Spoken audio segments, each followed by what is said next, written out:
ভাই তোর জীবনে যদি কোনো সমস্যা আসে না, আমি তোর সাথে সবসময় থাকবো। আরে ভাই মনে হয় সেই সময়টাই চলে এসেছে। প্লিজ প্লিজ তুমি আমাকে সাহায্য করো, তুমি আমাকে এখান থেকে বের করো প্লিজ। আরে কিন্তু তুমি কে?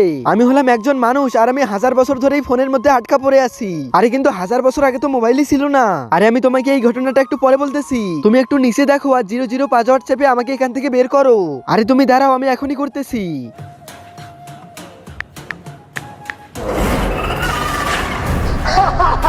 তুমি তো আমাকে মোবাইল থেকে বাইরে বের করে ফেলেছো, এখন তো তোমাকে আমি জীবন্ত ছাড়বো না। আবে ইয়ার, আমি তো ফেসে গেলাম, এখন আমি কি করব? এই তো আমি আইডিয়া পেয়েছি। আচ্ছা কিন্তু তার আগে তুমি আমাকে একটা কথা বলো তো, যে তুমি এত বড় হয়ে এত ছোট মোবাইলের ভিতরে ঢুকলে কিভাবে? আরে এটা তো হচ্ছে আমার জাদু। আরে না না, আমি বিশ্বাস করি না, তুমি আমাকে মিথ্যে কথা বলতেছো। আচ্ছা দাঁড়াও, আমি তোমাকে ভিতরে ঢুকে দেখাচ্ছি। তার আগে তুমি যদি মহান আল্লাহকে ভালোবাসো, তাহলে ভিডিওটিতে একটি লাইক দিয়ে চ্যানেলটিকে সাবস্ক্রাইব করে দাও। আর তুমি যদি লাইক সাবস্ক্রাইব কিছুই না করো, তাহলে আমি বুঝে নেব তুমি আল্লাহকে একটু ভালোবাসো না। আবে আবে আবে, এটা কি হয়ে গেল? আমি তো আবার ভিতরে ফেসে গেছি।